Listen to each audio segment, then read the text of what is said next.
Hello friends, मेरा नाम अंकुर वशिष्ठ है और मैं नीट्स में पार्टनर हूँ। इस वीडियो के थ्रू मैं आप स्टूडेंट्स के कुछ डाउट क्लियर करना चाहता हूँ जो हमारे स्टूडेंट्स जनरली हमसे काउंसलिंग सेशंस में या जब हम सेमिनार्स के लिए कॉलेजेस में जाते हैं तो वो हमसे पूछते हैं।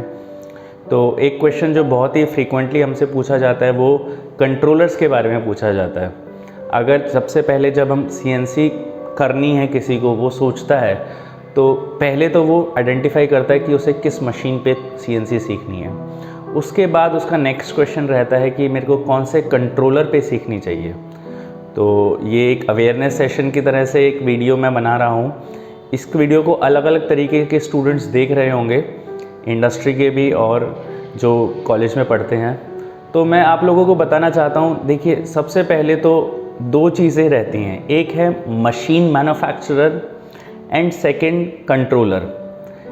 जब भी आप कहीं पे जॉब के लिए जाएंगे या आप किसी को कॉल करके पूछेंगे, किसी को अगर CNC के प्रोग्रामर की रिक्वायरमेंट या ऑपरेटर की रिक्वायरमेंट है, तो फर्स्ट क्वेश्चन जो आपका पूछते हैं वो सामने मतलब जो आपसे के जिनको आपने कॉल किया है तो वो आपसे पूछते हैं कि आपने क्या CNC लेथ चलाई है या मिलिंग चलाई है।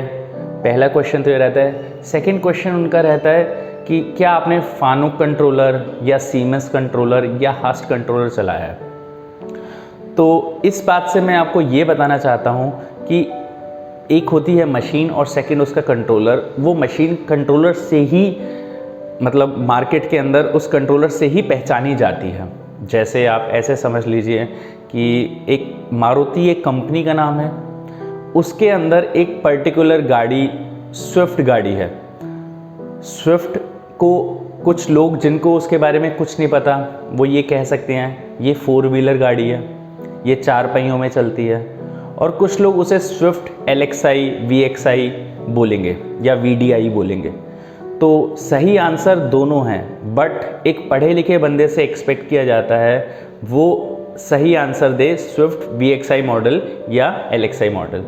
सेम CNC मशीन के अंदर आप ये आंसर नहीं कर सकते कि जी CNC लेथ मेरे को आती है या CNC मिलिंग आती है। आपको अगर आप पर्टिकुलर कंट्रोलर भी बताएंगे तो सामने वाला जो आपका इंटरव्यूअर है या फिर जिस बंदे से आप बातचीत कर रहे हैं आप उस पर और अच्छा इंप्रेशन डाल पाएंगे। तो अलग अलग कंट्रोलर जो मार्केट में रहते हैं उसमें से मैं आपको एक दो के नाम अभी आपको बताना चाहूँगा। फर्स्ट सबसे ज़्यादा जो फेमस जो मार्केट में कंट्रोलर चलता है वो है फानुक। सबसे पुराना कंट्रोलर है ये जापानीज़ कंपनी है फानुक कंट्रोलर के नाम से। आपको बहुत सारी कंपनीज के इसके कंट्रोलर मिलेंगे। Second siemens controller. फानुक आपकी जापानीज़ कंपनी थी, सीमेंस आपकी जर्मन कंपनी है। मैं अपने एक्सपीरियंस से कहना चाहता हूँ सीमेंस एंड फानुक ने I guess 95% plus market share control किया हुआ है कंट्रोलर्स के मामले में। इसके बाद बाकी के 5% में आपके पास मित्सुबिशी कंट्रोलर होता है। चाइनीज़ कंट्रोलर में जाएं तो एक GSK कंट्रोलर होता है, एक डेल्टा कंट्रोलर होता है, एक हस्ट कंट्रोलर होता है। तो अब जैसे आप स्टूडेंट्स इन कंट्रोलर्स के बारे में सुन रहे हैं तो आपके माइंड में सवाल आ सकता है जब हम ट्रेनिंग करने जाएं तो हम किस पर्टिकुलर कंट्रोलर के बारे में ट्रेनिंग लें। तो इसमें देखिए अगर आपके पास कोई पर्टिकुलर मशीन पहले से लगी हुई है, सपोज़ कीजिए हमारे पास सीमेंस की मशीन लगी है या फानुक की लगी है, डेल्टा कंट्रोलर की लगी है, तो हमारी प्रेफरेंस होनी चाहिए हम उस पर्टिकुलर कंट्रोलर का सीखें, प्रोग्रामिंग भी और ऑपरेटिंग भी। बट अगर आपको नहीं पता आप कहाँ पे जाके जॉब करेंगे, वहाँ पे क्या कंट्रोलर मिलेगा, वहाँ कैसी कंडीशंस होंगी, वहाँ कौन सी मशीन मिलेगी, तो मेरी आपको सजेशन है कि आप सिर्फ फानुक कंट्रोलर के ऊपर फोकस कीजिए। अगर आपने फानुक कंट्रोलर के ऊपर फोकस करके उसकी सारी ऑपरेटिंग, उसकी सारी साइकिल्स, उसकी सारी एडवांस मशीनिंग साइकिल्स अगर आपने पढ़ ली, सीख ली, तो किसी भी नए कंट्रोलर की प्रोग्रामिंग आपके लिए ज़्यादा डिफ़िकल्ट नहीं रहेगी। तो टू समराइज़ मैं आपको बताना चाहता हूँ CNC मशीन के अंदर जैसे CNC लेथ मशीन होती है, मिलिंग मशीन होती है, राउटर मशीन होती है, उसके साथ में उसका एक कंट्रोलर आता है।